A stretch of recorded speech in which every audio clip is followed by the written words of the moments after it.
Olá, muito boa noite. Segunda-feira, iniciando um mês, o mês de julho, mês 7, primeiro mês do segundo semestre deste ano de 2019.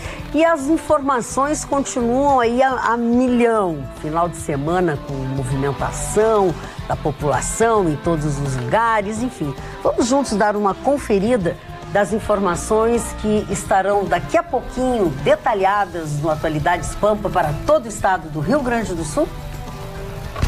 Sargento da Aeronáutica que transportava drogas não sabia de uma nova instrução de Bolsonaro. Ministro Toffoli minimiza as críticas recebidas ao STF do domingo. Caiu o financiamento público do ensino superior. E Porto Alegrense ganha bolsa em 6 universidades nos Estados Unidos e agora precisa fazer vaquinha para conseguir ir. Red Bull vence o Grande Prêmio da Áustria na terra da Red Bull na corrida do ano. Hoje, 1º de julho, 25 anos do início do Plano Real. E o governo federal vai implantar ponto eletrônico para 410 mil servidores. Um final de semana de tempo bom, de tempo ruim, com chuva, com frio, com sol. Haja saúde das pessoas. Fez verão no sábado. Sábado foi 29 graus, estava muito quente. E hoje, 8 graus, 7 graus, 8 graus. Aqui aí, na região metropolitana. A ideia é que chova, que faça muito frio hoje para amanhã e na quarta-feira mais frio ainda. Ontem fez frio? Não, né? Não, ontem começou a esfriar. O nariz não saiu debaixo da coberta. Choveu. Foi um domingão de filmes e mais filmes. O que tu fizesse no sábado? E filmes e mais filmes. Não, sábado é meu dia de Maria. O que seria dia de Maria? Dia de Maria, botar a roupa na máquina, aquelas coisas, dar uma enganadinha, coisa e tal. Varre a tua casa? De vez em quando. Mário Barcelos, não sei se essa pergunta é um tom machista, porque eu varro a minha casa. Ai, que bom saber. Não, é que o Vitorino não é muito dado a essas coisas. Não. Eu sou o porquinho da bancada, é isso? Viu que tu disse assim, os outros todos emocionados disseram que estavam... Mas já que nós estamos falando em varrer, vamos na tua manchete. Pois é, Magda, o sargento esse que foi pego com a cocaína não sabia de uma nova determinação do presidente Bolsonaro. Todos os presidentes exigiam ou faziam questão da utilização dos padrões diplomáticos para a sua equipe. A chamada equipe de prospecção, de exploração, que vai na frente, prepara a visita do presidente, enfim, bem como a equipe que acompanha o presidente. Essas pessoas são identificadas e são isentas de qualquer tipo de revista, tanto pessoalmente quanto as suas malas. É um padrão diplomático que algumas nações fazem uso e o Brasil fazia uso disso. O presidente Bolsonaro abriu mão de qualquer tipo de revista, tanto dele quanto de qualquer um dos membros da delegação brasileira. E o pessoal da FAB não sabia, esse sargento não sabia.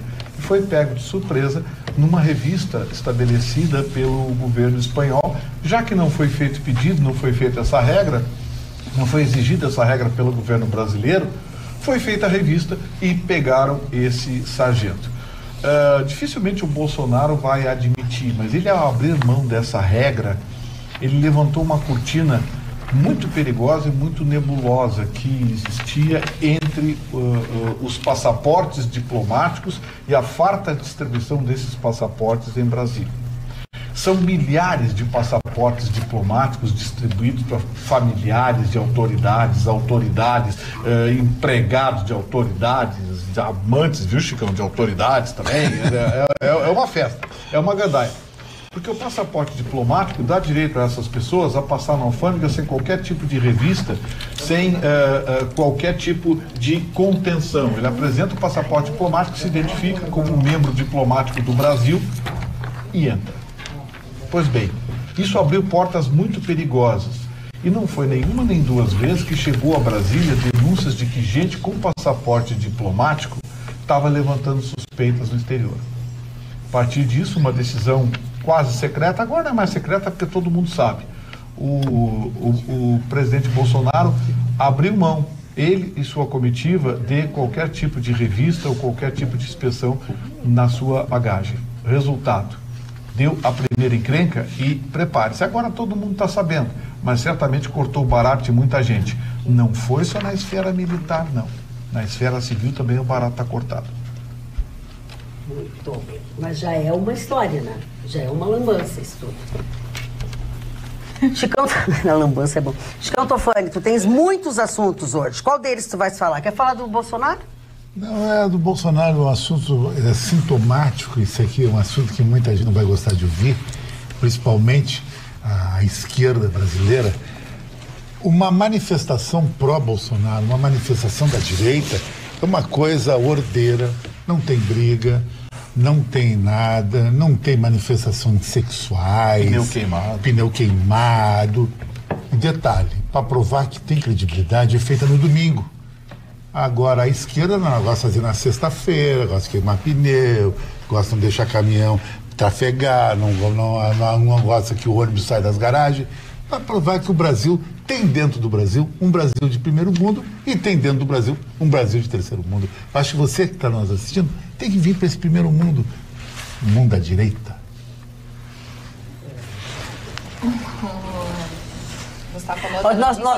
Hoje nós estamos com delay.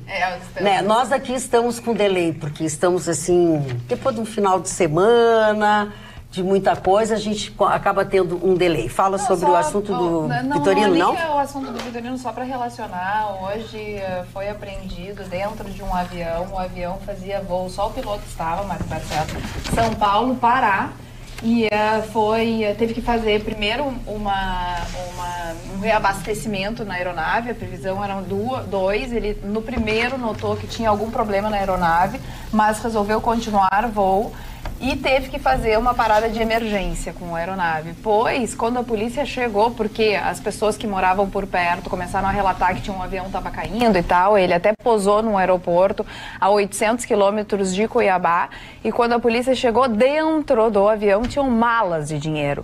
4,6 milhões em dinheiro dentro do tal do jatinho. E aí ele disse que ele ia para comprar ouro, que esse valor era para comprar ouro, e aí perguntaram a origem do dinheiro. No primeiro momento ele disse, não, eu não sei de onde vem. Depois ele disse que era de um grande amigo que tinha vendido um outro avião. Aí a polícia apreendeu no primeiro momento e disse que ele não podia ficar preso porque não tinha exatamente em dinheiro, Money. Carla, é importante que a gente diga, ter dinheiro não é proibido. Agora tem que ter origem. Ele só tem que ter origem. Quando tu sai a transportar uma quantia de 100 mil, 1 milhão, 2 milhões, não está proibido também. Eu posso botar no meu carro, se eu assim eu tivesse. O seu Mário se assustou. Fica tranquilo, Mário. Eu não corro esse risco. Eu não corro ao dinheiro. Seu Mário, eu não corro esse risco. Mas se tivesse eu R$1 milhão, eu poderia colocar dentro do meu carro e me deslocar para onde eu quisesse. Só que assim que é parado pelas autoridades competentes, eu pudesse apresentar a minha declaração de renda, eu pudesse declarar a minha origem, da onde vem a procedência. O que esses absurdos que a Carla tem, nós temos trazido aqui, é porque as pessoas são paradas e elas são surpreendidas, porque elas não estão esperando, elas dizem assim, não, porque é do meu amigo, porque exatamente. É meu, porque esse é o problema, porque invariavelmente, dona Carla, não são os proprietários do dinheiro, é aquele empresário, desculpe, não vou casar com o empresário, retiro o empresário, é aquela pessoa que pega seu funcionário e diz assim, pega isso aqui e leva lá pro cozinho, e o cara, ele é guerreiro, né, ele tá trabalhando possivelmente há 10 anos ali com a pessoa e vai fazer isso, e é pega de surpresa nesses questionamentos. Então, só para que não se entenda, que não se deforme a informação, ter dinheiro não é proibido. Agora, ter dinheiro sem origem realmente é um problema. É um problema. 5 milhões em dinheiro é vigarista. Não, é porque não é muito comum, ninguém papel, não é. 5 milhões em papel, é pra vigarice. Em papel. É pra vigarice. Quem é que faz uma transição, se não através de banco e tudo mais? Exatamente, uma TED. Quem tem 5 milhões na mão não faz uma TED para pagar juros, não tô entendendo. Doutora Roberta quer fazer uma TED, doutora. Mas é claro. TED fazem os pobres, doutora Roberta, que somos nós. Alô, COAF, câmbio. Não tem um cheque de 20 mil reais que entrou na conta da primeira-dama, que foi motivo de uma nota de jornal, foi de São Paulo, jornal O Globo, agora. E agora esses 4 milhões e meio? Alô, COAF, câmbio? Cadê? Cadê a investigaçãozinha aquela bacana? Cadê a nota dizendo que o dinheiro está sendo investigado? Né? Viu como é a coisa? Cuidado, cuspir para cima, cai no olho.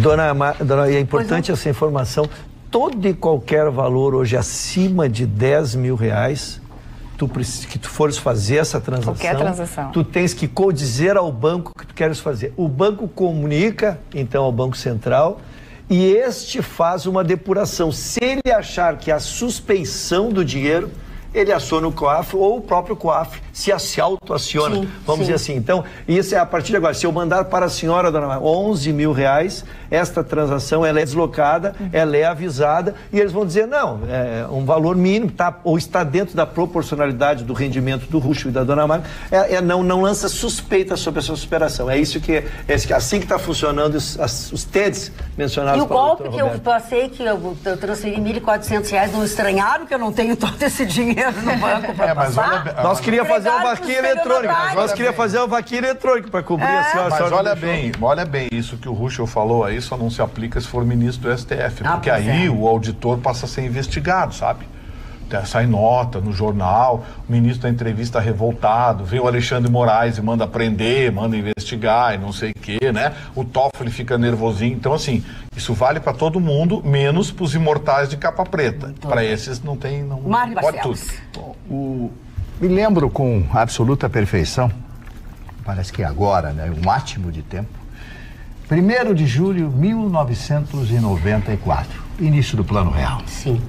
Aquela expectativa toda, Fernando Henrique Cardoso já se lança candidato à presidência da República, o presidente Itamar Franco, tive a oportunidade de conversar com ele, coloquei ele no ar lá no Rio de Janeiro, conversamos a respeito disso. Olha, se a cartada definitiva, tenho absoluta certeza que o Plano Real vai dar certo. E realmente deu certo. Deu certo porque acaba com a inflação. E me lembro que quem tinha superior a 100, né, Marne? Hein? Nós já estávamos chegando na barreira dos 100%. É, estava horrível. Era uma coisa excepcional. Então, o dólar passou a valer 0,86, 87 centavos de real.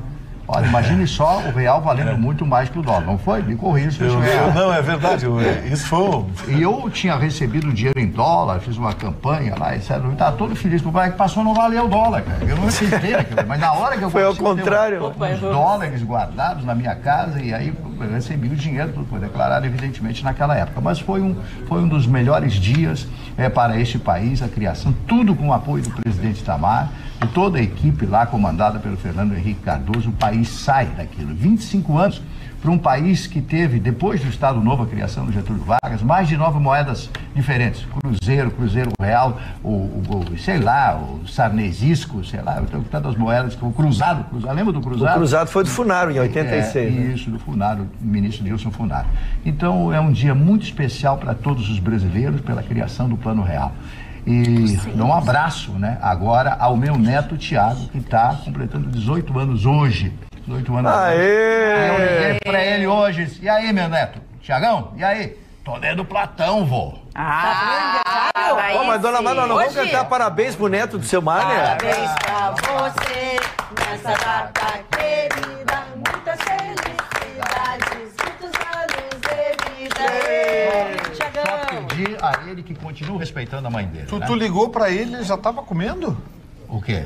Ele disse que estava dentro do pratão? Não, mas ele come mais que ele. Impressionante. Ele é um comilão. Não foi dentro do Tiago, meu neto, um beijo. Marne, vamos relembrar um pouquinho essa época, se socorrendo até da memória dos mais antigos aqui. Que nem eu, por exemplo. Não, temos contemporâneos aqui nessa bancada. Mas foi criada a primeira URV, né? Ele não foi criado primeiro, era uma unidade de referência. Isso. Foi criada a URV e se demorou 6 meses numa transição até a implementação do... Porque era difícil a gente fazer a conversão, para que vocês entendam assim, ó, o cabelo desculpa, que deu uma engordada. Deu uma engordada. Mas viu como ele é? Ele fica se olhando, daí ele sabe que o cabelo tá ruim. Foram tirados 3 zeros. Pessoal, era uma para converter uma confusão. É verdade. Aí se fazia tudo em URV, que era uma unidade de medida, e depois de 6 meses, então eu posso estar errando em algum mês. E não tinha aplicativo para fazer conversão. Não tinha essas maquininhas rápidas assim. Então, 6 meses depois virou a nossa moeda, mas realmente a inflação caiu de um patamar. Eu me lembro de ter passado do 80, mas esse eu tenho bem presente, assim, que a inflação bateu, 80 é um mês, estamos falando, pessoal. Sim. A inflação bateu 80, 82, e aí eu não sei se aí entrou a RV ou entrou cruzado. Que não tinha conversão nem no Uruguai. A Argentina, o real não tinha conversão, na Argentina não tinha. Em Lisboa, chegando no aeroporto, não, aqui não existe real. Não existe. É só dólar, E dólar, né? Ninguém era remarcado, né? Durante a pessoa comprava, você entrava no supermercado. Entrava no super quando tu saía. Imediatamente, não, peraí que mudou de preço, então as pessoas até. Eu lembro que várias matérias na época que tratavam. Eu ia dizer, te lembra matérias, né? Porque tu não tinha idade pra isso. Mas era muito engraçado que o repórter estava com o produto na mão e veio um funcionário do com a maquininha, com a maquininha. E falou, não, mudou de preço. E dava briga. Não, eu lembro. Até porque não pode, né? Era de comprar uma bronca, lógico. Né? Eu lembro que na época eu morava na Assunção e perto, uma quadra da minha casa, tinha um Zafarinho, o supermercado Zafari, bem pequenininho, era maravilhoso. Então eu pedia de manhã, mãe, me dá um dinheiro que eu quero comprar um pacote de bolacha recheada. E aí ela me dava de manhã, eu chegava de tarde, porque ainda ela me dava o valor do preço do dia anterior, ou enfim, a última vez que eu tinha comprado. E o que acontecia? Eu chegava lá e às vezes meu dinheiro não dava para comprar, porque já tinha aumentado. Já tinha aumentado. E essa realidade muitas gerações não conhecem. Não, muitas mas é impensável. Assim, se tu calcular 90% ao mês, dá 3% ao dia. Vamos falar em dinheiro, quero mostrar para vocês aqui, ó. Vou falar em outro dinheiro, né? Mais uma edição dessa que é a melhor revista de esportes do Brasil, que é a revista Gol, do nosso amigo querido Avelini. Ele que sobrevive há tantos anos, é um lutador, grande, sobrevive Avelini. Há tantos grande anos Avelini. Com esta revista. Essa revista traz, entre outras coisas, os craques aqui, mostra inclusive o Everton, Cebolinha, né? o nosso Cebolinha. O Cebolinha. E também tem na revista os desafios do Odair, que é o técnico do Internacional. E na capa diz assim, ó, gestão da Arena, o que falta para fechar negócio. Então eu quero chamar a atenção de vocês para esta entrevista que tem bem no centro da revista com Adalberto Praz, doutor Adalberto Praz. Pois o doutor Adalberto Praz explica a situação, inclusive, de compra e venda, enfim, da Arena, onde ele diz o seguinte, já vou dizer para vocês. O Grêmio tem hoje direito irreversível, irretratável e irrevogável à propriedade da Arena. Entendeu-se que a sincronia entre o recebimento do imóvel livre, desembaraçado e a entrega do Estádio Olímpico eram e são cláusulas essenciais. Mas o que mais interessa é esta manchete aqui, ó. Do ponto de vista jurídico, a Arena já está liberada. Esta é a grande notícia, sem dúvida alguma, para todos nós gaúchos. E está falando a pessoa que sabe. Eu acho que é mais um título do presidente Adalberto Praz. O título do presidente Romildo Bolzan, o Adalberto Praz, mas o Romildo Bolzan está dando mais um título do programa fora do campo, porque ele estava se encaminhando para uma rosca esse negócio. E ele foi com paciência, negociando e articulando. Eu acho que foi. A dona Magda? Só quero dar uma palavra. Pode falar, Acho que o Chicão vai trocar o assunto. Não, é sobre esse assunto mesmo. Então tá. É uma notícia que não é muito boa para o Grêmio. Aquilo que eu falei antes da Copa América está se prevendo. O desmanche do Grêmio está começando. Walter Kahneman está com um pé no Wolverhampton, que é um time inglês, que foi o 7º lugar na última Premier League, e o Cebolinha já tem proposta do Manchester United, o Manchester City. Ora, isso aí é muito ruim para o Grêmio. O Grêmio vai perder talvez os 2 principais jogadores deles. Os times europeus estão contratando, mas não com aquela história, me entrega no final do ano. Querem agora, porque a Europa está com um calendário muito ajustado em função da próxima Eurocopa. Fala, Dona Magda. Não, deixa. Tá, pode falar, Russo, não pode falar. Não, é que eu não queria perder primeiro outro assunto, e aí o Ticão já trouxe outro assunto que eu também não quero deixar de falar. Primeiro, o doutor Adalberto Paz é uma das pessoas que mais conhece a história do Grêmio e mais conhece o processo Arena, porque ele foi um dos presidentes desse projeto da Arena Porto Alegrense. Ele participou de quase todas as gestões, além de ter sido vice-presidente nas últimas gestões do clube. Então, quem puder, quem tiver a oportunidade de se abeberar saber do conhecimento dele ali é muito importante, além de ser uma pessoa histórica. Em relação ao segundo assunto, Chicão, não há, esse é proporcional. Nós aqui, os sul-americanos, não temos como segurar jogadores, e especialmente com os valores que sinalizam. Veja, o Manchester sinaliza com 40 milhões de reais, 40 milhões de euros, né? Uma quantia impensável. O Grêmio está fazendo uma contraproposta para tentar pegar um pouco mais, mas a cabeça do jogador já está completamente fora. Está estragada. E o Kahneman, que só não está jogando a Copa América como titular da seleção argentina porque se lesionou, quebrou uma costela. Então, evidentemente, o Chicão está corretíssimo. Esses dois jogadores, dificilmente. Para o Cebolinha, ainda não temos substituto. Para o Kahneman, o Grêmio e a pergunta que não quer calar. Vão estragar o Cebolinha como estragaram o Luan? Que foi com oferta de dinheiro, que o Luan se destemperou, né? Ou não? Só que aí o Grêmio cobriu a oferta do Spartak na época. Mas uma coisa é tu cobrir em dinheiro, outra coisa é tu deixar o cara sair. A do Cebolinha é impagável. A transação se espera que seja ao redor de 50 milhões. Isso significa 200 milhões de reais, pessoal. Não é impossível. E a sugestão também de que o técnico, né, o Guardiola, teria ligado para o Everton e falado pessoalmente com ele, avisando que é um jogador que o interessa, um jogador que tem um futuro na Europa. Então, acho que a gente sabe que o mundo do futebol e os valores que se dizem, né, se negociam são estratosféricos, mas também a possibilidade de crescer na sua carreira e ser utilizado na Europa, onde o nível é muito diferente do futebol brasileiro.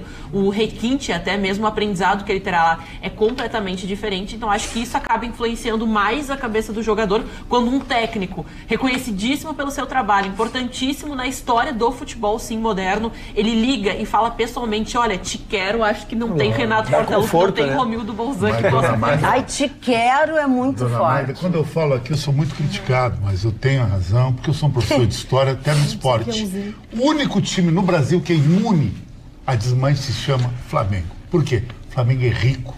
O Flamengo tem mentalidade Real Madrid e é muito rico.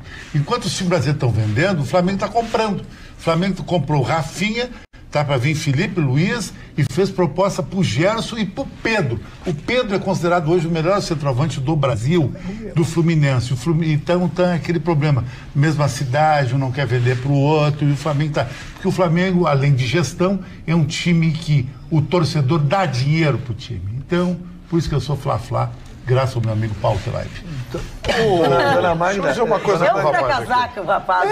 Ele cada semana pro Grêmio aqui, pro Flamengo, a nível Brasil. Eu falando, não grita com a Dona Magda. Presta atenção no serviço. Me criticar. Fala, interromper, mas se a gente não responde, parece que a gente não responde. O Flamengo vendeu neste ano, a exemplo do Grêmio, o Grêmio não vendeu nenhum ainda. O Flamengo vendeu 2 dos seus maiores jogadores, que é o Paquetá, que está na seleção brasileira, e o Júnior, que foi pro Real Madrid como a maior transação do futebol brasileiro. E o Chicão está afirmando que o Flamengo não vende. Aí eu preciso dar os dados. Eu preciso dar os dados. São 2 jogadores vendidos, 2 de seleção brasileira, por fortunas, e o Chicão diz que o Flamengo não vende. Por que ele vendeu? Por quê? Eu tenho que responder para ele. Sim, mas só não fala junto com ele. Não, mas eles são uma coisa de cavalheiro. Então vamos lá. O Flamengo fez 2 belos negócios. Vendeu o Vinícius Júnior, comprou o Bruno Henrique. Pronto. O Flamengo é um time midiático, ele quer ganhar agora. Vinícius Júnior é para depois. E vendeu também o outro jogador que ele citou, que eu acho um jogador médio, Paquetá. E comprou, sabe quem? Jorge de la Arrascaeta, o melhor meia-campista da América do Sul. Então o Flamengo é craque, ele ganha dinheiro e compra mais com dinheiro. Então ele vende. O Grêmio não pode, mas vendeu. Mas o Grêmio não pode vender o Cebolinha. Vai ter que comprar o Otamendi, então. Aí não vai conseguir. Mas a pergunta, então, o Grêmio não pode vender, como vai vender o Cebolinha por 200 milhões de reais e também comprar um jogador? De 200 milhões de reais, não. Ele não faz isso. O Flamengo faz isso. O de Arrascaeta saiu 20 milhões de euros. Tu agora virou vidente. Não é, está escrito aí. Tá mas os times gaúchos, é diferente do Flamengo. Eles são mais vendedores, formador e vendedor. O Flamengo quer a mídia na hora. É que nem mulher. O Flamengo quer a mulher bonita para sair na rua agora e pá, da Ibope e play. Eu quero falar em gente montar uma operação bonita, quero falar em sair para a rua, porque o inverno está aí. Mas às vezes você quer ficar em casa, quer ler um bom livro. É ou não é verdade? Pois a pergunta que não quer calar: você está em dia com os seus óculos? Quando eu falo em dia, se você precisa e ainda não tem, e se o seu já está vencido. Então fica a sugestão, consulte o seu oftalmologista e depois, saindo de lá, vá até a Center Ótica. Porque a promoção de lentes Varilux e Rodenstock em dobro continua. Você paga um par de lentes, ganha um segundo par da mesma qualidade. A Center Ótica ainda vai te dar um terceiro óculos de presente, aquele só para perto. Mas não é o do camelô, é aquele que vem conforme a sua receita. Ele é feito com as suas medidas e o seu grau. Ideal para leituras em posições mais relaxadas, ali no seu ambiente privado. Eu tenho a certeza que você lá encontra o melhor sortimento em armações e o atendimento feito 100% por técnicas em ótica. Muito mais segurança na adaptação do seu multifocal. E as lindas echarpes que você ganha de presente. Agora com esse friozinho, hoje já me botei com a minha, tô toda de marinho, gostou? Olha, viu? A Roberta sabe que é bonito. Esse é o brinde do mês de julho, para aquecer você, além de deixá-la mais elegante. Excelente acessibilidade e segurança, porque a Center Ótica dentro do Complexo Hospitalar Mãe de Deus Center da Avenida Carlos Gomes. Ali na Soledade 565, loja 13 em Porto Alegre. Para as pessoas em compras, o estacionamento é gratuito para quem estiver em compras. É ou não é bonito? Essa echarpe combina até contigo, Gustavo Vitorino, hoje, que tu tá com um azul, uma coisa assim, bem bonitona. Na verdade, qualquer coisa combina comigo. Mas é que voz de canastrão essa. Agora eu tô possuído.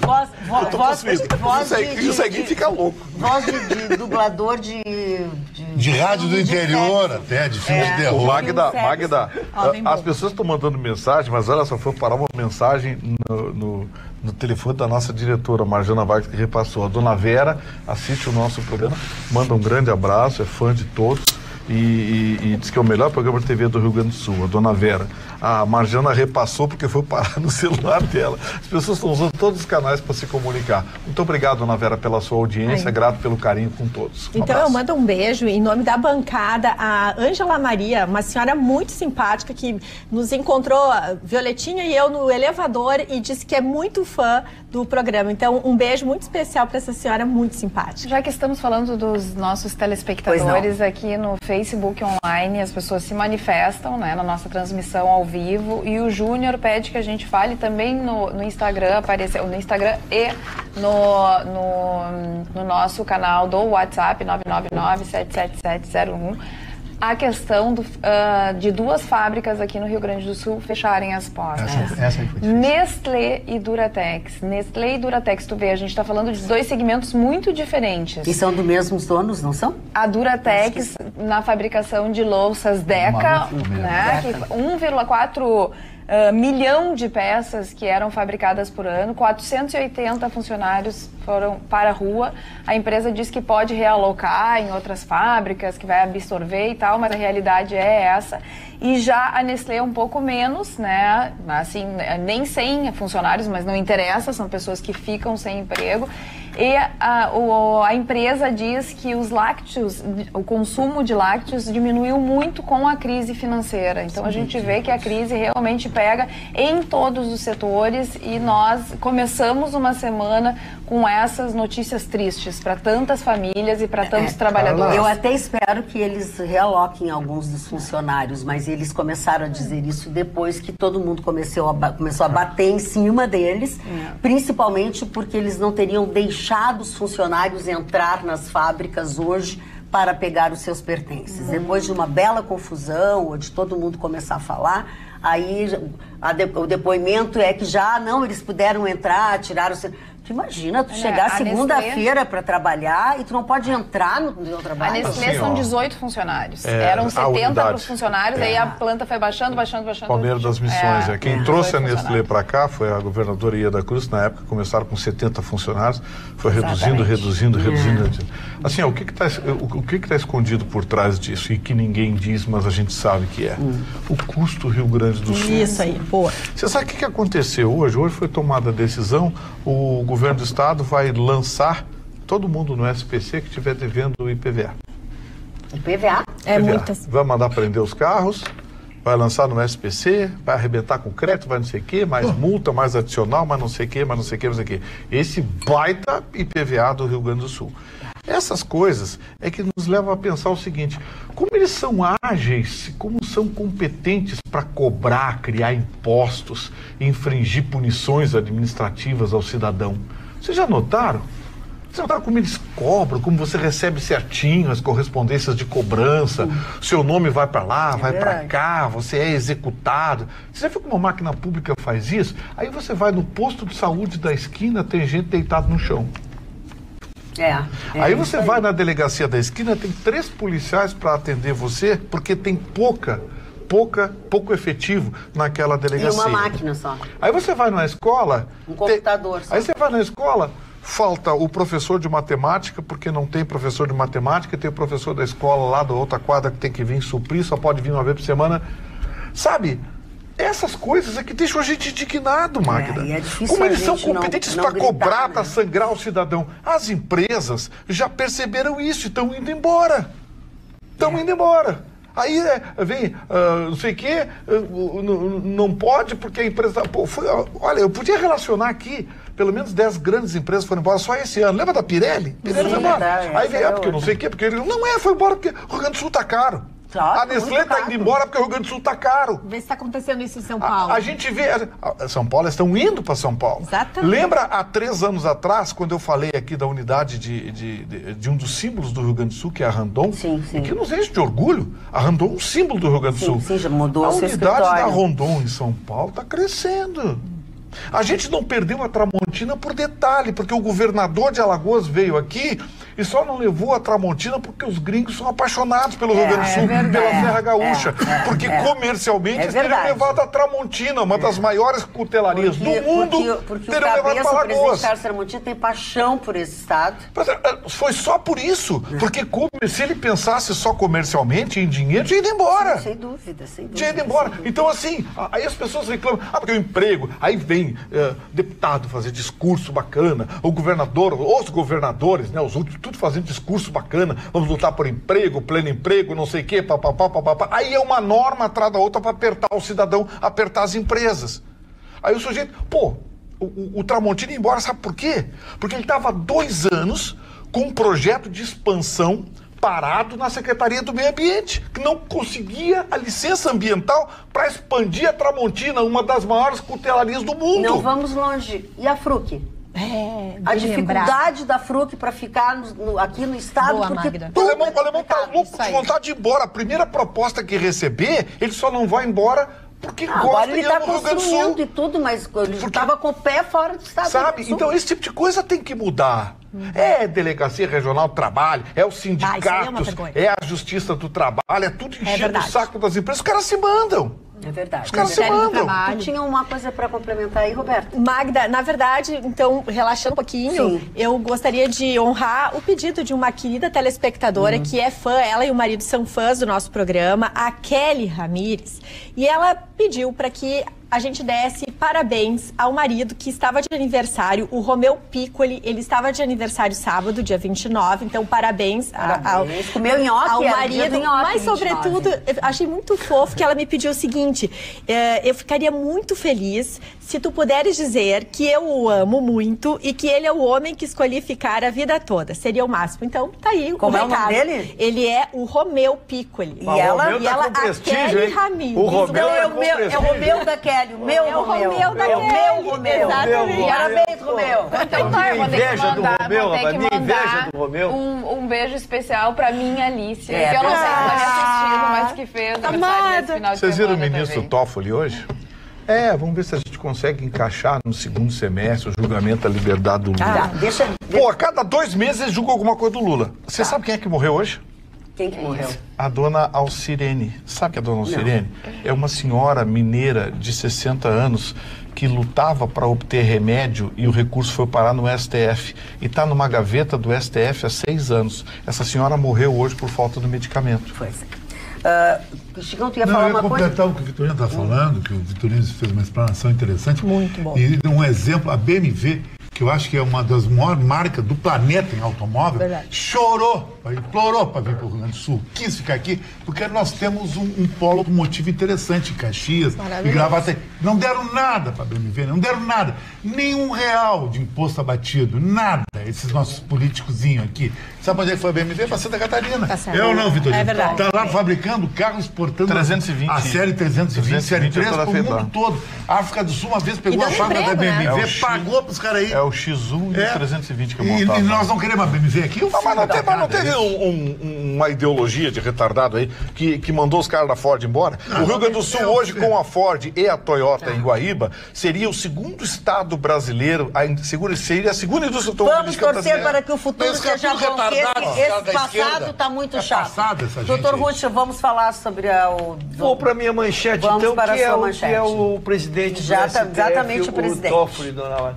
Ele estava muito descontraído, hoje deu uma entrevista, até pediu que desligassem as câmeras, e ele abordou diversos assuntos, o Vitorino já citou um aqui agora, aí eu pensei o que seria o principal do que ele disse. Começando então pelo que disse o Vitorino, ele questionado sobre o que seria o segundo semestre da pauta, né?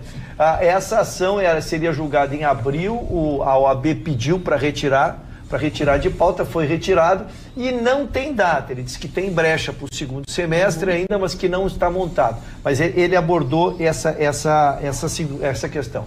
Segundo, sobre as manifestações, ele disse que o STF tem estofo para aguentar as pressões em cima das decisões, porque ele foi muito questionado sobre também esses julgamentos recentes do habeas corpus, porque houve muita pressão de um lado e de outro, e ele saiu fora e disse que o STF, que os ministros têm que ter isenção, têm que ter tamanho para enfrentar exatamente essas adversidades. Sobre os protestos, aí ele surpreendeu muito e foi a minha manchete, dona Carla. A gente enfacou, porque para mim foi o mais surpreendente, porque os movimentos a gente viu que tinha até bonecos do Gilmar Mendes lá, que eu acho um desrespeito em relação a um ministro, né?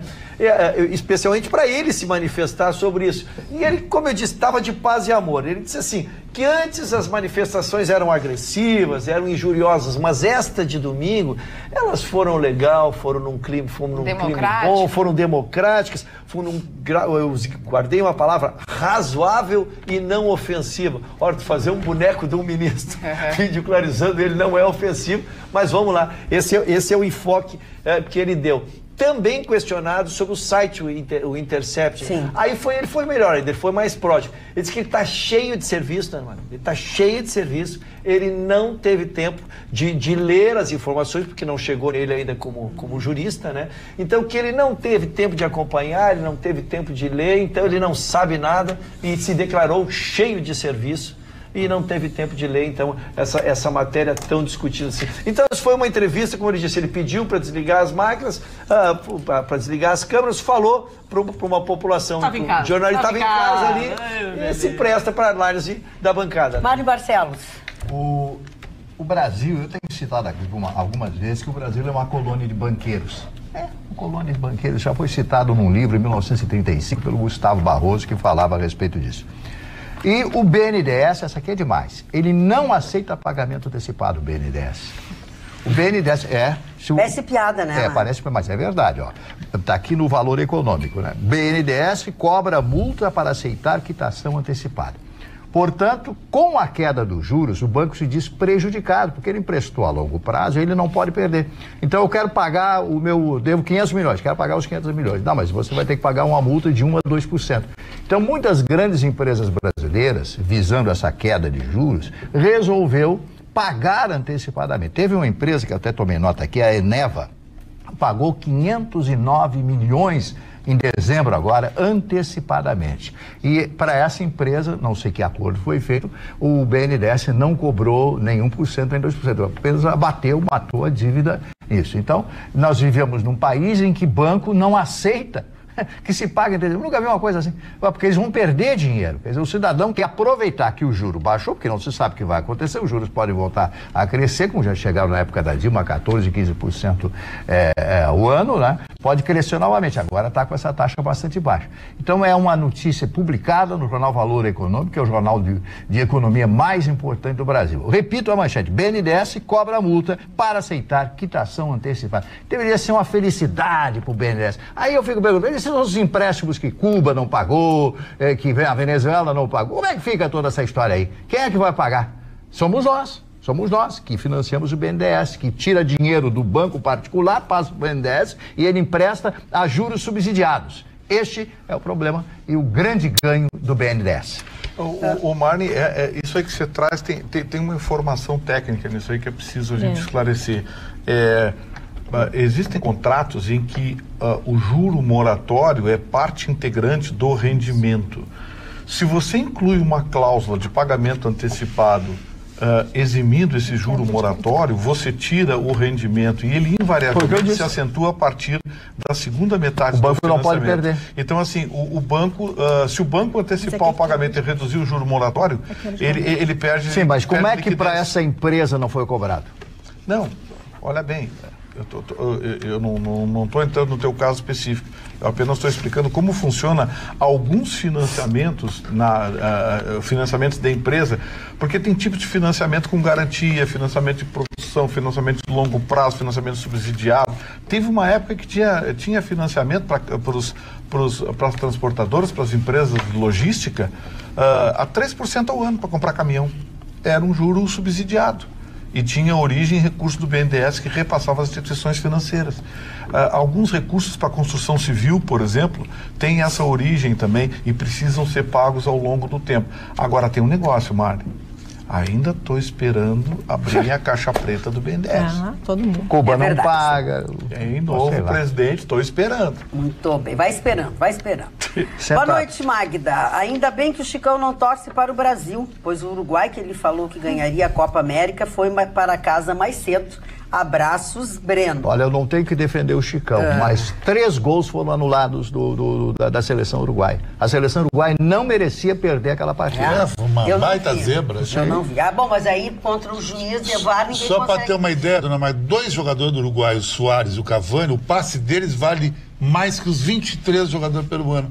Uma grande zebra. Não, mas daí o Soares errar o primeiro pênalti também não dá. Mas o Baggio já errou, amanhã tu vai ver. Amanhã, se Deus quiser, esse time do Brasil também vai para o espaço. Por quê, Porque eu vou torcer para a Argentina. E torcer para a seleção brasileira, torcer para a corrupção, para o Tite, que emprega o filho dele a 500 mil por mês, que não faz nada, um time ruim. Vai torcer para esses caras? Ele não, né? Vou torcer para os hermanos. Eu e uma parte da Rádio Grenal. A AFA é bem mais, vamos dizer assim, politizada e corrupta do que a CBF, convenhamos. Luiz Carlos mora em Fraga, Buenos Aires, né? Luiz Carlos Fraga, que é bem feito para eles, mora em Buenos Aires. De Porto Alegre. Ruim, lá, né? Horrível. Ele diz o seguinte: boa noite, bancada linda. Aí, aqui é bem limpinho. Tá cheio de brasileiro. Maravilha. Cheio de urina na rua. A cidade tá cheia de brasileiro lá. Vamos deixar a Magda brava? Não, brava eu não fico, telespectador. Só porque tu tá com óculos lindo. Vamos aproveitar, Meu então, óculos já que citamos futebol, dá para falar de futebol? Não, claro. Já que é um jogo importantíssimo, né? Nessa terça-feira, Brasil e Argentina. A última vez o Brasil eliminou a Argentina. O Messi é devedor, é impressionante. O Messi não ganhou ainda jogo oficial contra o Brasil. Ele que é o melhor jogador do mundo disparado, né? Então ele é muito cobrado por isso. Mas as duas seleções estão iguais, são duas seleções que estão em transição. Medíocres. Não vou dizer medíocre, mas são modestas em relação a si mesmo, né? São duas seleções que não conseguiram vingar, e o grande diferencial, assim como seria Neymar se estivesse no Brasil, é o Neymar, é o Messi na seleção argentina. Então o que a gente espera é que o Tite consiga neutralizar o Messi, e então o Brasil, através de individualidades, possa ganhar o jogo. O Luiz Carlos Fraga, aqui de Porto Alegre, da Cavalhada, ele pede que o Torino, ou o Ruxa, ou qualquer outra pessoa da bancada, que esclareça ele a respeito do assassinato do pastor, cuja esposa é chamada Flor de Lis, que tem 50 filhos adotivos, que recebe 5 salários mínimos para cada filho. Isso não é verdade. Isso é um boato. Isso é uma fake. É uma coisa fake, é uma notícia fake, circulou muito. Eu lhe asseguro, senhor Luiz Carlos Fraga, de que isso não é verdade. Isso é fake. Quem tiver isso, é bom parar de mandar porque é completamente fake, está prestando um desserviço às pessoas. Imagina 5 salários mínimos por cada filho adotar. Ia adotar uns 20. Olha aqui, ó. Dona Magda, só para dar uma notícia que é estarrecedora, porque a gente acompanha todos os dias, eu fico avidamente acompanhando esse inquérito, até por interesse profissional e pela matéria, né? Tinham 40 pessoas dentro daquela casa, Dona Magda. Naquela casa? No ato do assassinato. Eu fiquei estarrecido. Mas que casa é essa que cabe 40 pessoas? Eu não sei como... Eles têm 50 e poucos filhos, né? Eles têm 55. Mas eu tinha muita curiosidade para saber quem estava na casa no ato. Todos. Amiguinhos, filhos. Esse número é impensável. Então, assim, ó, o celular passou por 5 ou 6 pessoas. O celular que se imaginaria como um grande deslinde da coisa que foi usado logo após o evento, que foi o celular do próprio, do que foi assassinado, né? Ele passou uma mensagem, já morto o celular, o celular já emitiu mensagem depois. Circulou por 5 e 6 pessoas e o celular está desaparecido. Ela tomou, Dona Magda, eu quero dizer assim, que já desconfiei um pouquinho mais dela no início, assim, porque ela tomou um partido dos filhos, mas ela fez uma desculpa geral. Ela tem dito o seguinte, tá? Foi o pronunciamento que ela reuniu a imprensa e no dia que ela fez o depoimento na delegacia, agora na sexta-feira. Ela disse o seguinte: se algum filho meu fez isso, quero que seja punido, quero que seja preso.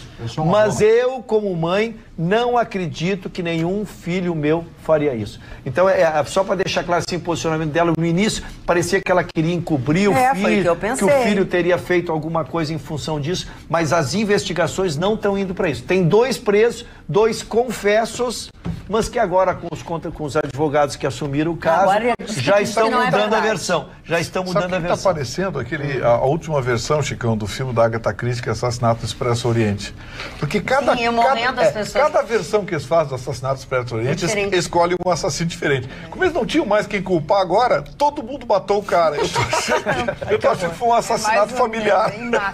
Olha aqui, ó, sobre os assuntos os assuntos aqui tratados. Sobre o assunto ao qual o Gustavo falou agora há pouco, o SPC não é a novidade. A novidade é a cobrança judicial de IPVA, inclusive com bloqueio judicial de valores em conta. Isso. Estão saqueando os valores de crédito em conta. É simples assim. Luciano Fontes diz: vocês lembram quando Leite é o Eduardo Leite, disse para o Sartori para levantar a poupança da cadeira? Não foi bem a poupança, né? Ele falou bunda. Pois achei que não levantou a dele. Uma crítica ao Eduardo Leite. Tem empresas deixando o Estado pelos impostos, pela gasolina que está baixando em todo o país e aqui nada acontece. Magda, só para aproveitar esse gancho aí, você sabia que o Dudu em 6 meses fez 12 viagens? Sim. 2 por mês. A cada 15 dias ele... O Dudu, que é o Dudu. O Alvarez, não sabia? Vai torcer para a Argentina também amanhã? Também achei que era o Alvarez, né? O Eduardo Leite... Eu só conheço a tia, a mãe dele, a tia e a da madrinha que chama de Dudu. Em 6 meses já foi a Londres, já foi aos Estados Unidos, já foi a Brasília, São Paulo, veja... E não é problema, porque a gente quer retorno, né? Uma viagem a cada 15 dias. Retorno para ele, a viagem. Para não sair do governo estadual. A Carla quer entrar, não. O governo estadual nada acontecendo no estado aqui. O anúncio de que amanhã entrarão na Assembleia Legislativa os projetos de lei que tratam da privatização da Sulgás, da CE e da CRM. Então, o governo aposta, né, numa conversa com jornalistas, de que tem a maioria para aprovar os 3 projetos de lei. Foste convidado? Não. E nós cobramos a semana passada algumas coisas. Nem eu fui convidada, ninguém foi convidada. Eram meia dúzia de jornalistas de um veículo só. Isso não é imprensa. Lamento a assessoria do prefeito. E eles ficam bravos quando a gente diz isso. Então nós somos muquirana. Paulo Sérgio foi. Nós somos segunda divisão. Somos muquirana. E aí foram Desculpa, governador. Nossa, isso também quer convidado Paulo Sérgio. Para onde vai o dinheiro da privatização? Para onde vai o dinheiro da privatização? Gente, vocês estão muito... Para onde vai o dinheiro da privatização? Vai pagar salário. Não, vai pagar passivo. Salário passivo. Mas isso aí é pra matar. Vai pagar, mas ele era atrasado. E lembra que na campanha ele disse que não queria usar dinheiro com caixa única. Sim, mas aí, cara, não é isso, pessoal. Vamos explicar que não é isso, pessoal. É lei, tá na lei. Não é ele que quer. Ele pode gastar. Não é ele que quer, não. Tá na lei. Não é o que vai, ao fazer a privatização, vai abrir um crédito. E com este crédito que se vai usar, é que se vai tentar botar as contas em dias, pagar os passivos. Salário, passar os passivos. Então é um sofisma, porque na verdade tu não está vendendo para pagar passivo. Tu está vendendo as privatizações e com um crédito que vai entrar, te habilita tu ir ao mercado buscar dinheiro para pagar o passivo. Sim, mas olha bem. Vocês querem considerar a mesma coisa, só quero explicar. Não é a mesma coisa. Peraí. Não é a mesma coisa. É um sofisma financeiro. Peraí. A lei das privatizações e o acordo de recuperação judicial está bem claro lá. Parece que é o artigo 8º. Eu vou procurar aqui agora. Parece que é o artigo 8º que diz que os recursos inerentes, Muito bem. Esses recursos, por exemplo, a venda da CE, para onde vai o dinheiro? Para o caixa do governo? O governo vai poder usar como quer? Não. Não pode. Não. Porque, na verdade, o que vai ser renegociado em Brasília vai ser renegociada a dívida. Brasília não vai mandar dinheiro para cá. Só vai parar de pagar. Nós vamos parar de pagar, vai reduzir o juro. E esse dinheiro que entra para o caixa do governo, vai reduzir a despesa pública. Então, assim... pode até aí nós concordamos, Vitória. O que acontece a partir daí é que devolve capacidade de investimento de fazer o plano deles. A ideia. O plano que vai ser apresentado amanhã. É exatamente isso, só que a partir daí, por tu pagares a dívida, é como tu quita um valor aqui, o banco te reabre um crédito. Né? Então devolveria a capacidade de investimento e aí tu vai te comprometer em outra ponta de novo. Por isso que eu disse que era um sofisma financeiro. Sim, mas o dinheiro da CE, o dinheiro da Sulgás vai para pagar salários atrasados, vai para pagar benefícios, privilégios e outras coisas. Aí a gente vê os mais graduados. Esses caras do sindicato que ficam fazendo grevezinha e não vende, o dinheiro é para pagar esses caras, essas corporações. Deixa eu fazer que dominam a máquina pública. Um esclarecimento aqui. O nosso telespectador Marcos Strebe diz o seguinte: esclarecendo este importante assunto abordado pelo Dr. Ruschel de uma forma não tão correta. Quero contribuir com meus 40 anos em que trabalhei no setor bancário. Segundo a legislação do Banco Central, apenas os depósitos em espécime na caixa dos bancos em valores superiores a R$10 mil até R$99 mil é necessário dar origem ao valor. Esse dado fica arquivado no banco do correntista. Apenas os valores acima de R$100 mil são enviados ao Banco Central para verificação. Boa noite a todos. Marcos Strebe de Porto Alegre. Eu acho que o seu Marcos está enganado. O valor é o mesmo, só quero dizer assim que essa matéria foi regulada faz 2 meses. Trabalhou no banco. Essa matéria foi regulada novamente faz 2 meses. Então é isso, 2 meses. Eu também fui advogado de banco há 36 anos, amigão. Vai atualizando. Então, mas não quero discordar dele. Problema não brigar por regulamento. O que a gente quis falar... falando junto, gente. Tem sempre um rabichinho embaixo, não dá? Sem discordar, e uma bela contribuição que nos dá. Eu só quis enfatizar, então, que qualquer valor significativo, acima de 10 mil, fica registrado. Então, acho que não invalida. Mas a matéria foi regulada faz 2 meses, novamente, pelo questão do COAF. E o número que eu tenho, o último número que eu tinha era 30 mil, e o problema não é o depósito, é o saque. Eu vou no meu banco e quero 30 mil reais. Eu andei sacando esse dia 30 mil para passar um final de semana aí. Aí cheguei lá cheguei lá, eu tive que dar satisfação, sabe? Vamos para a notícia? 30 mil reais em dinheiro. Se você sacar 30 mil, eu quero 30 mil reais em dinheiro, o banco quer saber por quê. Preenche um não sei o quê. Eu não sabia que tinha passado para 100 mil ou 10 mil, aí eu não sei o número certo. Mas o banco pede satisfação sim, porque ele tem que mandar para o Banco Central o saque. Depósito eu não sabia. Saque sim. Sacou. Olha, o seu Davi Rodrigues está fã do Chicão. Boa noite. Quero dizer que o Chicão é o mais lúcido de todos, apesar de ser ridicularizado. É o único que pede uma intervenção na força para começar o Brasil de novo. Ou alguém acha que na pseudo-democracia as coisas vão melhorar pelo amor de Deus? Não sejam ingênuos. Me dê uma solução para tirar todos os bandidos do Supremo, a não ser a força. No mínimo, me digam como. Sem mim, não faltou palavras aqui, mas o seu Davi Rodrigues é teu amigo, teu faixa. Gosta muito de ti. Obrigado. Posso mandar meu abraço agora, dona Mara? Pode. Estamos nos encaminhando? Não sei para onde nós estamos nos encaminhando, mas pode... Estamos encaminhando para um debate fértil. Tá bem. Primeiro, o seu Daniel Alves, um brilhante estudante de Direito, que passou em todas as cadeiras do semestre, os pais estão numa alegria lá. Parabéns, querido. Toda a felicidade do mundo. E quero mandar um abraço pro meu querido irmão que aniversariou no sábado, dona Mara. Fizemos um festão em família. Eu já passei, eu já falei um beijo, já mandei. Mas foi um momento sublime para mim, seu Mário. É o que eu quero contar, seu Mário. Olha, isso da cadeia. Eu quero contar, seu Mário. Exploração é trabalhar de crianças. Vivi um momento mágico, quem quiser estar ao vivo não pode entrar nos meus Facebooks ali, mas toquei pela primeira vez com o meu neto de baterista. Né? O Arthur, querido, um beijo. Foi uma estreia maravilhosa, mano. Fiz ali e o guri saiu nas baterias. É craque. O senhor tá noivo, vai casar, é verdade isso? Parece que oficializou. A procura é intensa. A procura é intensa. E a gente vai encontrar. Assim. Marne Barcelos, olha aqui, ó. Por que vocês só falam nos problemas, mas nunca falam a palavra político? Por quê? Muito bom o programa, ao seu José Pinto. Seu Alceu, eu acho que o senhor fica me admirando. É que a gente mais xinga aqui é político. Me chama de guriazinha linda e não presta atenção. A gente fala. Dona Magda, pois não, só um pedacinho de política do Bolsonaro. Quem conhece o Bolsonaro sabe que ele é um emotivo, né? Um gringo emotivo. Ele foi à cidade de Eldorado no interior de São Paulo, onde ele viveu grande parte da infância. Ele foi lá visitar as freiras lá e ele ficou muito emocionado, chegou às lágrimas, quando as freiras disseram: olha, presidente, nós oramos muito quando o senhor levou a facada, né? Então fizeram uma reza lá e ele se emocionou e chorou. Então, com as pessoas que não conhecem o Bolsonaro, ele tem aquele jeito dele, aquele jeito de militar e tal, mas ele é uma manteiga derretida. Já sei que vamos falar mal de mim porque eu estou dizendo isso, mas eu conheço ele. E ele está procurando acertar. E eu torço por ele como torci pela Dilma Rousseff.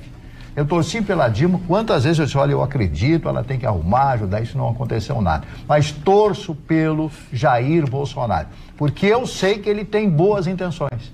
Ele tem boas intenções e ele ama o Brasil. Isso eu acho que é o aspecto mais importante de toda essa administração. Magda, oi. Mas ainda posso falar sobre uma pessoa que eu estou torcendo muito. Claro. Acho que ela tem um projeto muito bacana, que é a Larissa Migoto. Ela é uma porto-alegrense, ela tem 22 anos e ela nada mais, nada menos foi aceita em pós-graduação em 6 universidades americanas. Não bastasse uma, não bastasse duas, foram 6 universidades, então, que aceitaram ela para fazer o seu curso. Ela já escolheu uma das universidades, só que a gente fala de 30 mil, 20 mil, ela precisa de 21 mil reais para conseguir pagar o plano saúde, porque ela precisa disso para conseguir ir até os Estados Unidos, começar a fazer as suas aulas. Começam no dia 26 de agosto, ela precisa estar lá uma semana antes, e ela está vendendo bolinhos, assim, aqueles bolinhos de copo, na orla do Guaíba, tentando sensibilizar as pessoas. Ela também está fazendo uma vaquinha online, a gente também já fez uma matéria sobre ela, e a gente pede, porque a gente fala tanto dessas pessoas, ela estudou em escola pública, ela também fez uma universidade pública, então ela não tem realmente condições, e ela, com 14 anos, já passou na primeira bolsa também americana. Então é uma menina que ela tá aí, você contribuindo, você ganha um e-book com dicas para você então fazer um currículo que as universidades americanas esperam. Então quem sabe você pode um dia estar no lugar dela. Como então, é que a gente contribui? Lá na vaquinha dela, vaquinha.com.br/Larissa com 2 R's e um S, mestrado. Esse é o link, você vai lá e então ajuda. Então você vai lá e ajuda ela. Tem no Instagram também. Mesmo. Você vai lá e ajuda, porque, por favor, ela precisa. Claro. E sensibiliza, porque ela tá fazendo de tudo pra conseguir levantar essa grana. Tá aí o Instagram da Larissa, ó. Quem tá aí quiser ajudar ela. Nós vamos ajudar. Bastante. Se cada um de nós ajudar aqui, já dá uns bons pilas. Falando em pilas, deixa a Roberta ler o... É bonito isso, a moça lutar pra estudar. Tá, deixa só a Roberta ler a manchete dela. A gente já tá falando de bolsa, justamente a educação, né, no nosso país, a grande maioria dos estudantes brasileiros precisa de um incentivo, seja público ou seja privado, para poder estudar o ensino superior. E caiu, infelizmente, o financiamento do ensino superior. O crédito estudantil privado ao mesmo tempo, cresceu, mas não cobre a demanda de alunos que estão sem condições de estudar por falta desse incentivo. Para os senhores terem uma ideia, 42% dos alunos que estão hoje no ensino superior, eles não têm nenhum tipo de incentivo, eles conseguem honrar. Em compensação, 22% só estão no ensino superior porque contam com financiamento privado e 35% contam com financiamento público. De 2010 a 2014, que foi antes da nossa grande recessão econômica, houve um boom de financiamentos. O FIES atendia 1.200.000 alunos, custeados por um financiamento que se chamava, inclusive, da farra do FIES, porque foi oferecido 34 bilhões de reais sem nenhuma exigência, sem nenhuma contrapartida. 32% de inadimplência. Exatamente, Gustavo. E aí é que vem. No período de 2015 a 2017, caiu esse número, o FIES não conseguiu mais honrar, 20% caiu e perdeu 270 mil alunos.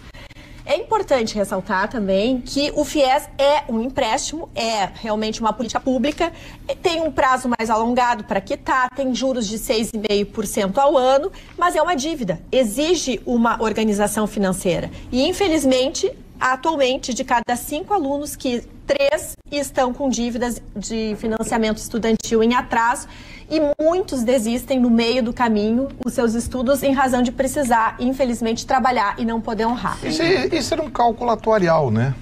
O governo botou 32, 34, 36 bilhões e essa geração pagaria a próxima geração. O governo financiou essa e uma geração pagaria a outra. Foi o que aconteceu com o BNH. Lembra o extinto BNH?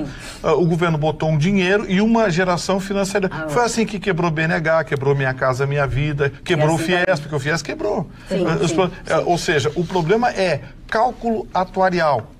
Esses programas são utilizados no Brasil muito mais de forma política do que prática, do que econômica. Eles não têm resultado econômico e não têm solução de continuidade. Acabam por inadimplência. Escantofani. O que está intrigando a polícia em Porto Alegre, e até uma parte da mídia está cuidando disso, um assassinato que ocorreu na Rua Erechim, que é próximo daqui.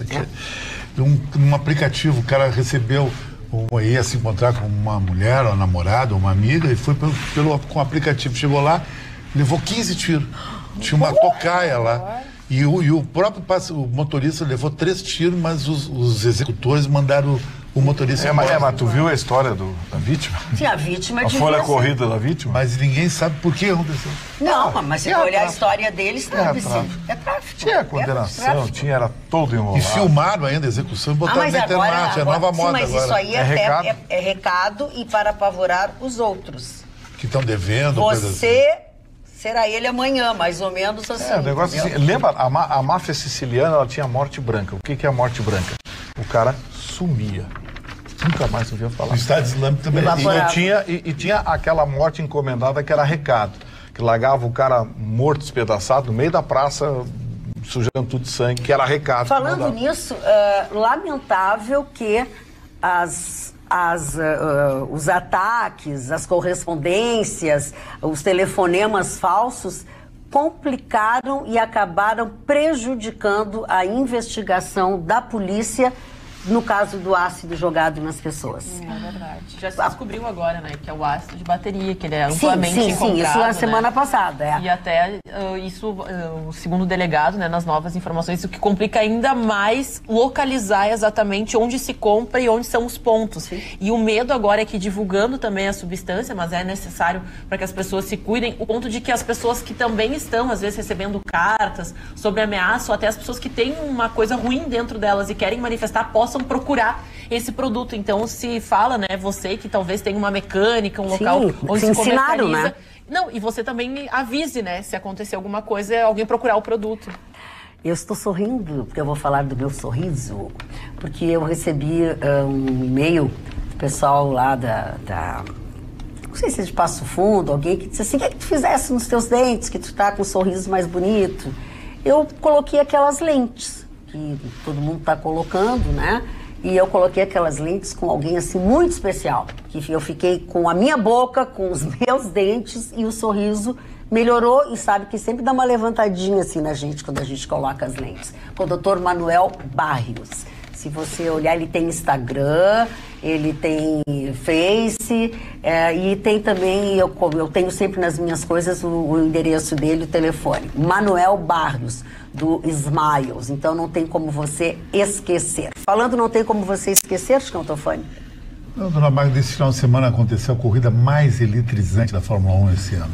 A Mercedes foi desbancada pela Red Bull. O Grande Prêmio da Áustria, em Zoltweg, no autódromo Spielberg, que é o autódromo que a Red Bull comprou para fazer os seus treinos. A Ferrari estava liderando a corrida, faltando 10 voltas com 5 segundos de diferença. O piloto da Red Bull, Max Verstappen, conseguiu tirar os 5 segundos e ganhou a corrida. Uma corrida fantástica, maravilhosa, sabe? Que eu achei assim um resgate da Fórmula 1. O piloto holandês levou 30 mil torcedores para a Áustria, todos de roupas laranja, torcendo para ele. Achei maravilhoso. E uma dica de curiosidade que um telespectador me perguntou, esse nome Red Bull, que é Toro Rosso, como é que ele foi criado? O senhor Dietrich, que é o dono da Red Bull, um austríaco, foi para a Tailândia visitar aquelas praias maravilhosas nos anos 80, e ele estava sofrendo um efeito jet lag, ficou um dia no avião para sair da Áustria, chegar na Tailândia. Ele chegou numa banca e tomou um energético tailandês, ele gostou.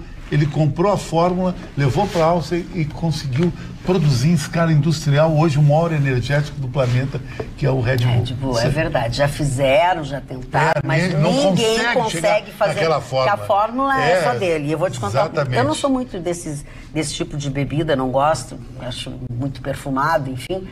Mas é a melhor delas. Não tem. Não tem outro. É interessante. Não tem outro. E o que teve, até a Coca-Cola lançou. Tem 3, 4, 5 aí. Não chega nem aos pés, mas até porque a fórmula que ele tem, né, que ele comprou.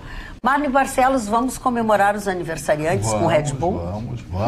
Podemos, né? Primeiro aniversariante de hoje, um dos maiores atores da história do cinema mundial, Charles Lawton. Era um inglês que fez um dos filmes mais fantásticos de direito que eu assisti na minha vida, chamado Testemunha de Acusação. Testemunha de Acusação, com Marlene Dietrich, olha aí, Charles Lawton, Marlene Dietrich e Tyrone Power. É totalmente inesperado o final. E ele funciona como advogado, ele é aqueles advogados ingleses, com aquela pompa toda e tal. Ele é simplesmente espetacular. Testemunha de Acusação, Marlene Dietrich, já no final da sua carreira, e Tyrone Power no auge da sua beleza. William Wyler, outro grande diretor de cinema, foi diretor do Quanto Mais Quente Melhor, Se Meu Apartamento Falasse, desnecessário falar muito nesta grande figura. Amy Johnson, aviadora norte-americana. Olivia de Havilland, está viva ainda. Ela fez em 1939 e o vento levou. 103 anos de idade, a Olivia de Havilland, né? E eu quero fazer uma homenagem a Amália Rodrigues, que se viva fosse, estaria de aniversário hoje, a grande Amália Rodrigues, a maior cantora portuguesa de todos os tempos, fadista, todo mundo sabe, aquele lamento herdado dos mouros, a Amália Rodrigues. Inclusive tem uma rádio muito ouvida na cidade de Lisboa chamada Rádio Amália. Rádio Amália, uma rádio que você pode ouvir pela internet, esta rádio, Amália Rodrigues. Farley Granger, foi outro ator americano. Leslie Caron, atriz francesa que fez Gigi, né? Gigi fez outros filmes também e foi uma grande atriz porque está viva até hoje. Outro cineasta, Sidney Pollack, de aniversário no dia de hoje. Karen Black, atriz, cantora e roteirista americana. Geneviève Bujold, que é uma atriz canadense do lado francês. Alceu Valença, completando hoje 73 anos de idade, o Alceu Valença. Dan Aykroyd, também um ator americano, fez muitos filmes fantásticos. Dan Aykroyd Gerald Thomas, hein? Dan Aykroyd era do Blues Brothers, Os Irmãos Cara de Pau. Melhor filme de blues já feito até hoje. O Gerald Thomas, que é dramaturga e diretora de teatro brasileiro. A Solange Couto, que completa hoje 62 anos, a Solange Couto, né?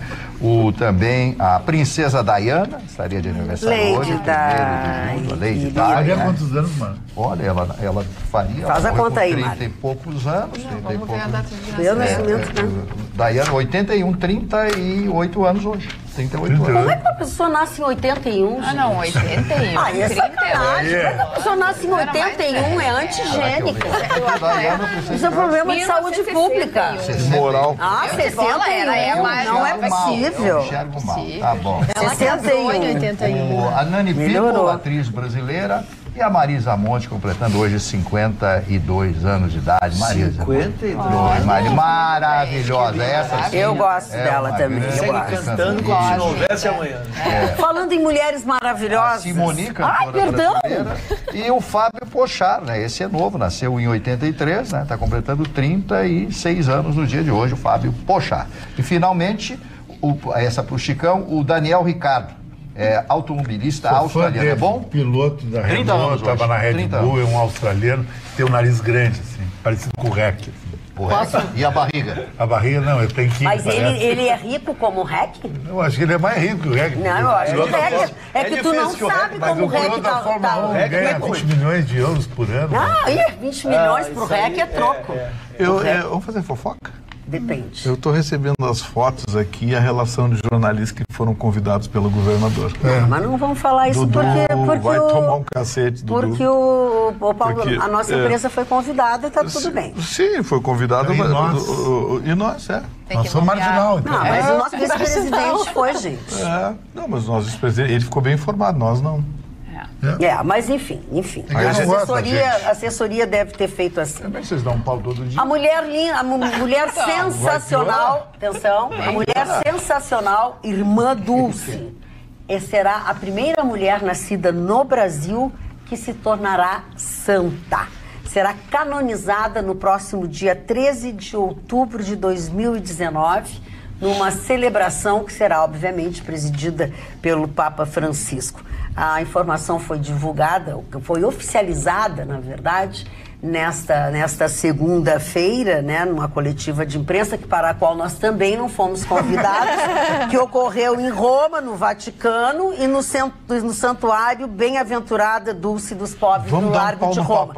Também ficamos muito magoados porque não fomos convidados. Vamos dar um pau no Papa. Você quer aparecer a fotinho da irmã Dulce, não apareceu. Com aquele pijamão dele. Dona Magda, Pois não. uma injustiça é o Padre Royce nunca ter sido canonizado. É o próximo da fila. Padre Royce. Tá bem complicado. É emocionante ouvir o depoimento de um dos milagres que ele cometeu, o depoimento daquele que recebeu a benesse, né? Ele conta com detalhes, é um médico, ele estava cego, tinha um glaucoma, ele descreve o que ele tinha, e ele diz que ele foi dormir orando, né? Fazendo os pedidos dele, e ele amanheceu enxergando novamente. Ele prestou esse depoimento, o sustentáculo da canonização dela, né? Então é fantástico assim, e ele conta, a gente vê a verdade nos olhos dele, como é bonito isso. E assim, até cabe a gente informar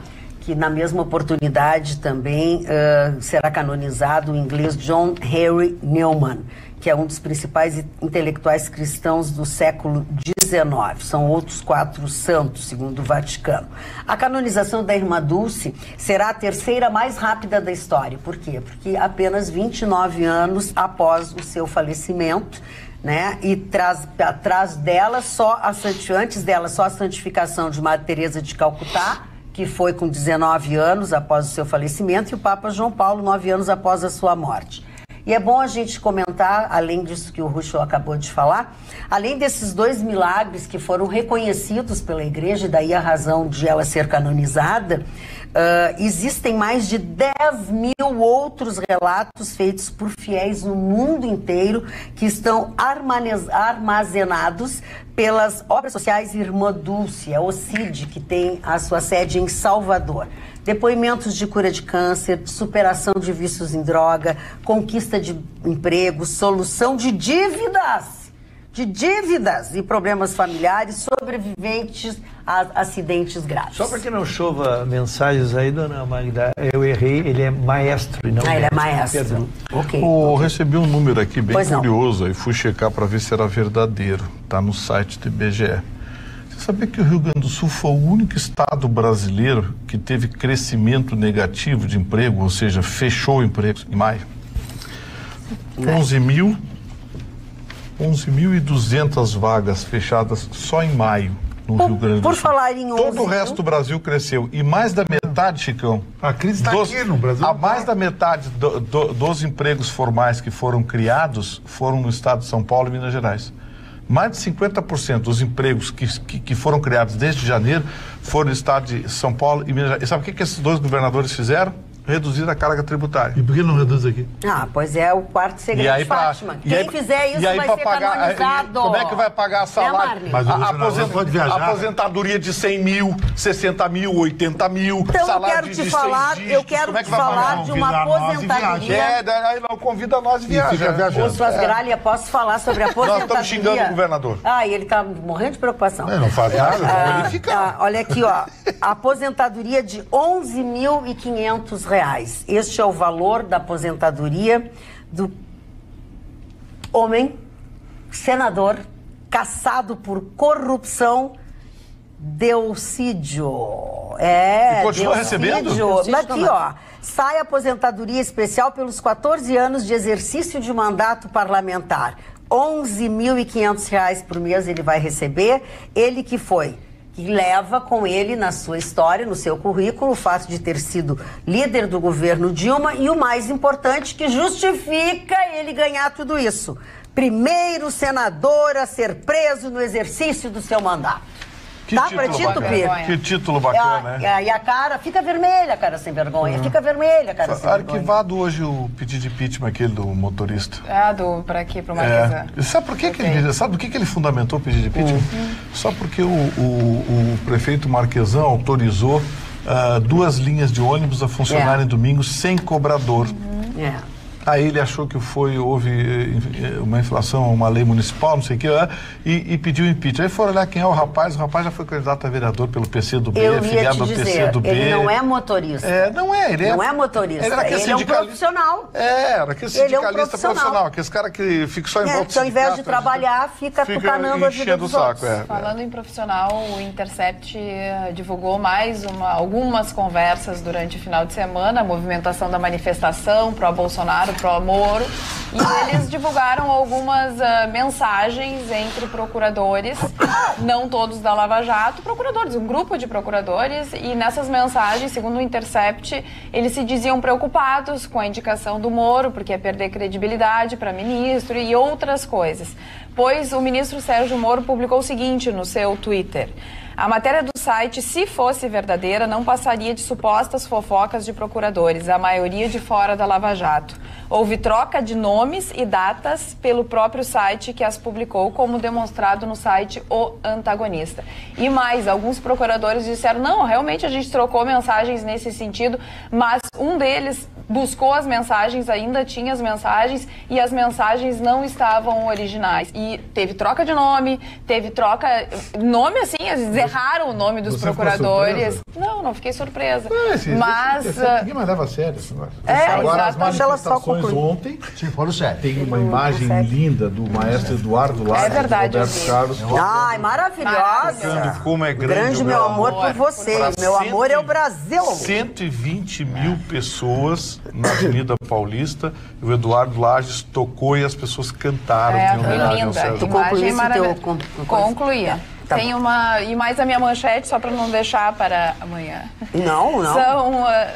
Com relação ao governo federal, a gente não acredita que isso ainda não acontece, mas muitos dos servidores públicos federais ainda assinavam o ponto manual. E isso acaba que abre uma brecha muito grande para burlar o sistema. Então, o governo federal anunciou que em 12 meses... 410 mil funcionários públicos federais terão que fazer o ponto eletrônico, ou através da digital, ou mesmo através de aplicativo. Aplicativo pode funcionar, algumas empresas privadas fazem, através da localização do teu celular. Então, se o teu celular está, onde tu estás, então eles poderão optar por aplicativos ou não. Vão deixar o celular inteiro, todo o tempo dentro do trabalho. Se eu trabalhasse no governo federal, eu saberia onde está meu celular, viu? Agora eu não sei. Agora, no total, são 580 mil trabalhadores no executivo, e o número que vai passar para então essa questão biométrica, enfim, é de 410 mil, esse processo de implantação de 12 meses. Vão ficar de fora 146 mil professores das universidades públicas federais que já são dispensados de assinar o ponto, segundo uma normativa que já existe. Cargos de chefia, aqueles com função 4 a 6, e também os secretários, aqueles do alto escalão, não vão ter ponto eletrônico. Mas a boa notícia é que 410 mil funcionários, inclusive foi um pedido do Tribunal de Contas da União para deixar a fraude na questão dos hospitais, dos médicos e tudo mais, e até de professores mesmo, vão ter que passar pelo ponto. Eu quero saber quanto vão gastar e quem é que vai cuidar dessa conta. Não, eu quero saber se o sindicato vai fazer que nem o sindicato lá de Caxias fez, que o prefeito pediu para os médicos bater ponto e trabalhar, o sindicato ficou bravo. Ficou bravo? Vai ter muita gente. O prefeito pediu para os médicos trabalhar. Não, assim... Vai ter muita gente brava. Tem uma notícia importante. A Rede Globo fez uma pesquisa nos jogos da seleção feminina de futebol. Foi muito curta a passagem, infelizmente, porque a seleção merecia um lugar melhor. O aumento do número de jovens entre 18 e 24 anos foi de 93% homens e de 82% entre as moças, as mulheres, numa mesma faixa de idade. Olha o que o futebol feminino está atraindo a juventude. Pois é, que coisa que boa. Que coisa impressionante. Ele não tem prestígio o futebol feminino, não tem um patrocínio, não tem absolutamente. Mas ele se destaca por isso. Mas vai ter, está crescendo. Vai ter, eu também acho. A gente teve uma foto que a gente fala que foi um desembarque histórico das meninas aqui no Brasil, porque elas pela primeira vez na carreira tiveram uma recepção extraordinária, foi muito bacana para quem quiser, está lá no Instagram também da CBF, que cobriu todo esse evento, mas uma foto que ficou e não foi da oportunidade, mas que é uma menina muito jovem, que ela olha assim com um olhar para Cristiane, que está até de costas na oportunidade, assim, na foto. Ela viralizou, muitas pessoas falam, porque o exemplo, a gente vê na televisão, a gente ser valorizado, os pais aceitarem melhor, que as meninas querem jogar futebol, é interessantíssimo. E só pra gente atualizar, né, que a Copa do Mundo Feminina ainda não acabou, depois de uma final antecipada, na minha opinião, né, que Estados Unidos e França acabaram disputando uma das quartas de finais, então os Estados Unidos passou com um gol extraordinário da Megan Rapinoe, então quem quiser procure na internet. Então as finais, né, as semifinais ficaram entre Inglaterra e Estados Unidos, que jogam hoje às 16 horas, e Holanda e Suécia, que jogam na quarta-feira às 16 horas. Quem puder acompanhar e assistir, com certeza será um duelo extraordinário. A Suécia, que então acabou desbancando as favoritas também, as alemãs, e os Estados Unidos acho que se encaminha para um tricampeonato, não vai ter como, mas... Seu palpite, Brasil e Argentina? Meu palpite, Brasil e Argentina, eu acho que 2-2 e vai para as penalidades. E aí a Argentina ganha? Vai ganhar. Acho que a Argentina passa. Acho que Olha! O Messi levou toda a família dele. Mas o Messi dá azar da seleção. O Messi vai frio, mas o negócio é um encontro de família ou é futebol? Não tô entendendo. Vai dar um elan muito grande. É frio. Um tampinha aquele é pé frio. Tá, Tampinha, vamos lá. É pé frio, é pé frio. Vamos lá, Rolha. Vamos lá. Eu acredito no Brasil. Tampinha e a Rolha. A senhora vai tomar o... Eu acredito no Brasil. Eu também. Eu também acredito no Brasil. Eu não sei. Olha, eu acredito mal e porcamente em mim, às vezes eu me traio. Magda, deixa eu fazer um convite aqui. É um convite interessante, porque o Rio Grande do Sul precisa conhecer um pouquinho mais do Rio Grande do Sul, especialmente da música. Então, hoje à noite, hoje terça-feira, tem um show no Teatro São Pedro muito legal.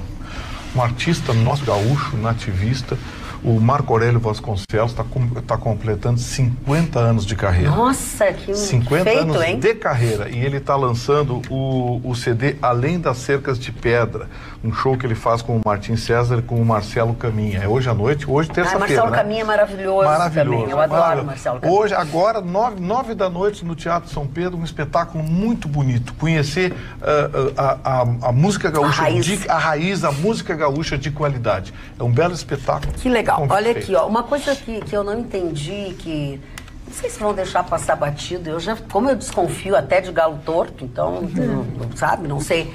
Mas aquele acidente grave que aconteceu com o prefeito de Osasco, com a sua mulher, ao acender a fogueira. Foi sabotagem. Eu acho, Marli. Só pode ter sido. Não pode, o cara faz um troço e o troço explode, aquilo ali, olha a morte do Sérgio Daniel. A senhora viu as imagens dele? Eu vi, olha lá o prefeito, gente. Até porque deveria ter sido feito um planejamento, né? Um projeto de fogueira. Não se faz uma fogueira sem um projeto. A fogueira foi feita por um profissional. Não, foi feito por profissional, mas alguém botou alguma coisa ali, Roberta. É que ela é feita... Lá. O especialista disse que por ela ter sido feito muito antecipadamente, aquilo ficou, o volátil ficou no ar e quando acendeu o fogo explodiu.